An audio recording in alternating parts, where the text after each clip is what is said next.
students, now welcome to Statisticspedia. Now in today's lecture we will discuss about all the questions which are related to your correlation.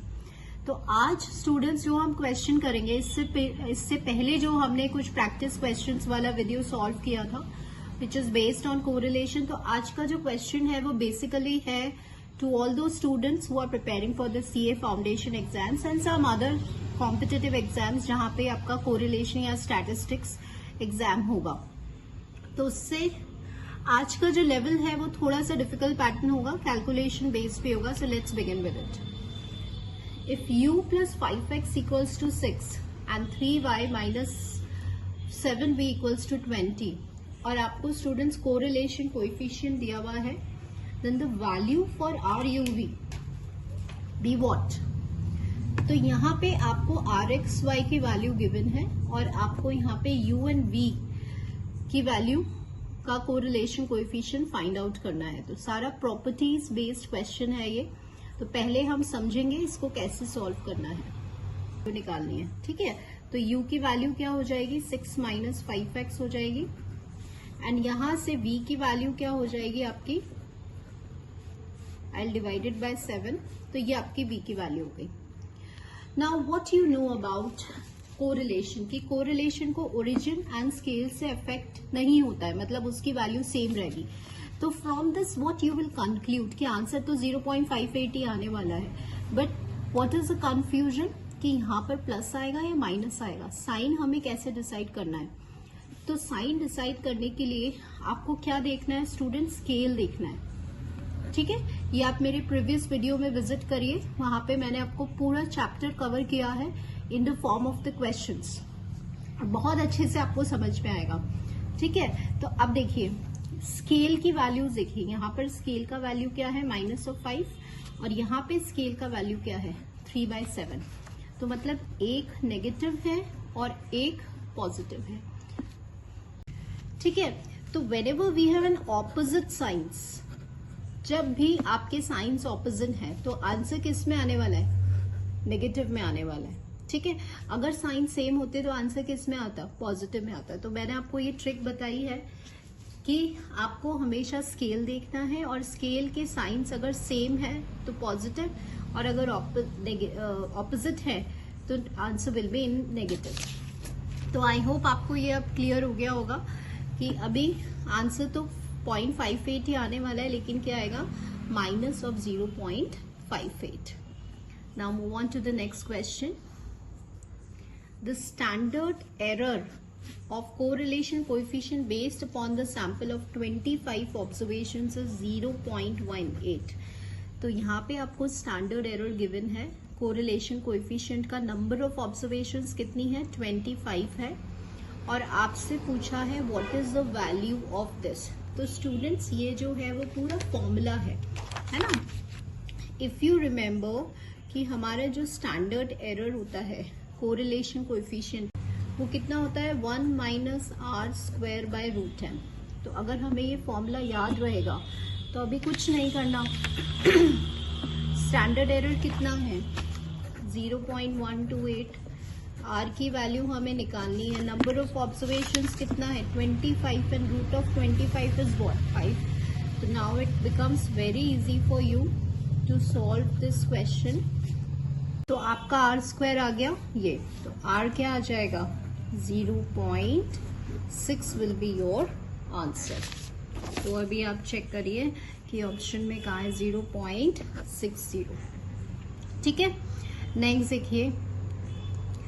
The two candidates A and B for the presidentship है ये, sorry presidentship of the students union were asked to rank 4 issues.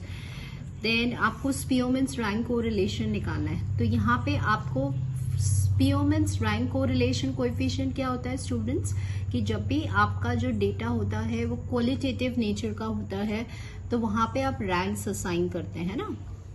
Ranks assign करके फिर Spearman's rank correlation हम formula लगाते हैं. वो क्या होता है, 1 minus 6 summation d square n into n square minus 1. What you have to remember, ये पूरा पे डिवाइड नहीं है. ठीक है, ये सिर्फ इसी पे डिवाइड है. Now how to find this d, d मतलब होता है x माइनस वाई।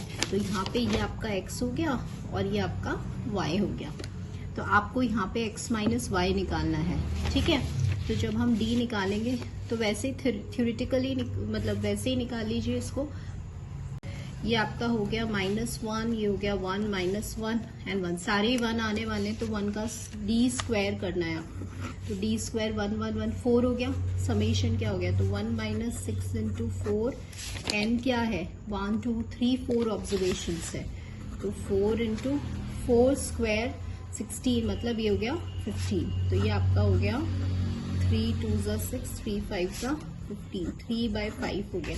आंसर आपका क्या हो जाएगा students, 3/5। Table section Y it is known that covariance, अब आपको कोवेरियंस गिवन है, देन R गिवन है, वेरियंस ऑफ X गिवन है, the sum of the square of the division of Y from its mean is 250, then number of observations निकालने हैं। तो question में पहले हम लिख लेते हैं कि what is given to us. So here मैंने आपके क्वेश्चन में जितने भी डिटेल्स थे वो सब हमने यहाँ पे लिख लिए। One thing I want to point students, जैसे ये है, what do you mean by this, the sum of the square of the division of y from its mean, तो इसको हम ऐसे रिप्रेजेंट करते हैं, ठीक है। ये सम हो गया, स्क्वायर डेविएशन हो गए, ऑब्जर्वेशन का किससे लिया गया है डिफरेंस या डेविएशन, मीन से लिया गया है, तो वो आपको गिवन है। और अब आपको n निकालना है। तो सबसे पहले आप r का फॉर्मूला लिखिए। r का फॉर्मूला क्या होता है, sigma x into sigma y. r आपने यहाँ डाल दिया, कोवेरियंस 8 हो गया, सिग्मा x यहाँ पे 4 हो गया, and this is sigma y। Remember one thing, ये वेरियंस है और आपको यहाँ पे स्टैंडर्ड डेविएशन चाहिए, जल्दी में कई बार गलती हो जाती है। तो 4 2 8, तो सिग्मा y स्टूडेंट्स आपका आ रहा है 1/0.2, and in simplest form we can write it in this. अब ये तो स्टैंडर्ड डेविएशन है, तो वेरियंस क्या हो जाएगा, 100/4 हो जाएगा। तो वेरियंस ऑफ y का फॉर्मूला क्या होता है, y माइनस वाई बार का स्क्वायर, दैट इज 100/4। अब ये वैल्यू आपको क्या गिवन है, 250, तो 250/n दैट इज 100/4। तो ये कितना हो गया 25, और ये कितना हो गया 10, तो n is equal to 10। Find out the answer, n is 10। Next देखिए, if the value of the coefficient of determination is 0.64, then what is the value of r? तो स्टूडेंट्स अभी हमें दो फॉर्मूलेज बिल्कुल अच्छे से याद रखने हैं। क्या, coefficient of determination is r square and coefficient of non determination it is 1 - r square, ठीक है। ये दो फॉर्मूलेज याद होने चाहिए। वेरी सिंपल, आपको r स्क्वायर की वैल्यू गिवन है कितनी, 0.64, है ना। तो ये हम कब लिख पाएंगे, ये हम तभी तो लिख पाएंगे जब आपको कोएफिशिएंट ऑफ डिटर्मिनेशन का फॉर्मूला याद होगा। यस, अब r निकालना कितना इजी हो गया, r क्या हो गया 0.8 हो गया, वेरी सिंपल, है ना। r is what, root of 0.64, so this is equal to 0.8। So answer for this question will be this, ठीक है। नेक्स्ट देखिए, the formula of the coefficient of concurrent deviations with the usual notation, so many formulas are given. Now my suggestion is students कि जैसे जो भी फॉर्मूले के question होते हैं ना, don't go for options, options हमेशा आपको कंफ्यूज करेंगे, तो फॉर्मूलेज आपको पक्के से याद होने चाहिए, ठीक है। तो अब कॉन्करेंट डेविएशंस का थोड़ा सा हम समझते हैं। कॉन्करेंट डेविएशन किस पे डिपेंड करता है स्टूडेंट्स, साइंस ऑफ डेविएशंस पे डिपेंड करता है ना, प्लस और माइनस साइन कितने होते हैं, इसको वैल्यू से कोई मतलब नहीं होता, it is only concerned about the deviation of the science, ठीक है। अब सी जो होता है ना, इसको हम बोलते हैं कॉन्करेंट डेविएशन। अब इसमें आपको एक चीज याद रखनी है, व्हाट इज अ फॉर्मूला, इसकी हेल्प से जब आर निकालते हो तो फॉर्मूला क्या होता है, 2c - n/n। ये नंबर ऑफ ऑब्जर्वेशन है और ये कॉन्करेंट डेविएशन है।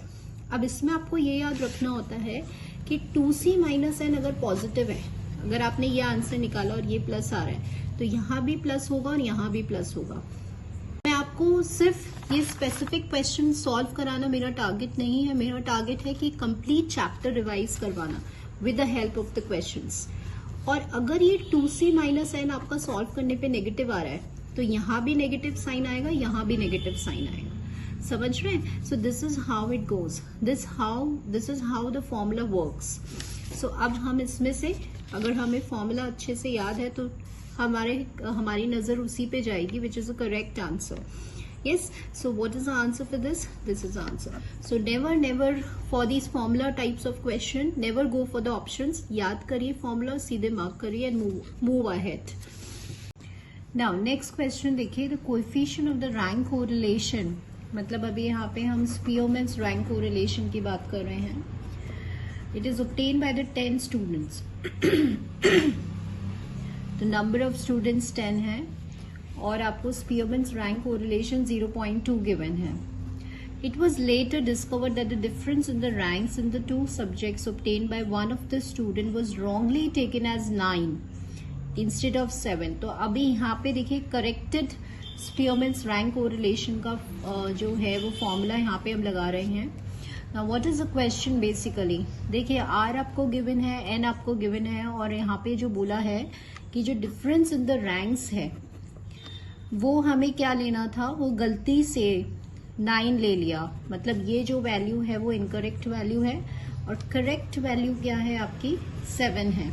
तो आपको corrected Spearman's rank correlation coefficient की वैल्यू बतानी है. Now this is a very good question. तो चलिए पहले हम डिटेल्स लिख लेते हैं, then we will solve this question. So students, we have this information which is given in the question और अभी हमें corrected rank Spearman correlation coefficient निकालना है, राइट? सो सबसे पहले we have the formula of rank Spearman. तो आपको सबसे पहले ये फॉर्मूला लिखना है और वो होता है आपका ये, ठीक है. अब आपको you have to substitute the value over here और सबसे पहले हम समेशन ऑफ डी स्क्वायर की वैल्यू को फाइंड आउट करेंगे. So once we put the value over here, see हमें क्या वैल्यू मिल रहा है यहाँ पे. आप जब 10 रखेंगे एंड थोड़ा सा कैलकुलेशन करेंगे हम,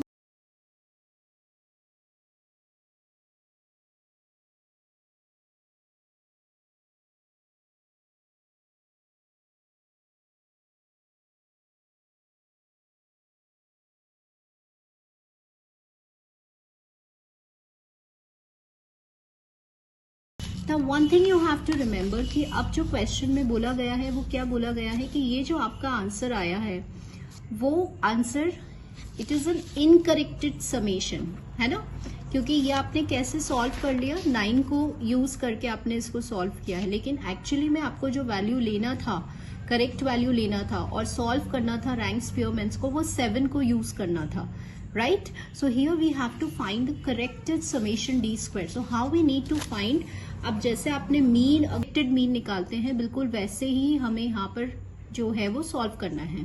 So how we need to solve, यहाँ पे आप अपना इनकरेक्ट समेशन डी स्क्वायर रखिए माइनस ऑब्वियसली रॉन्ग वैल्यू को आप क्या करेंगे, सब्ट्रैक्ट करेंगे और जो करेक्ट वैल्यू है उसको आप क्या करेंगे, ऐड करेंगे.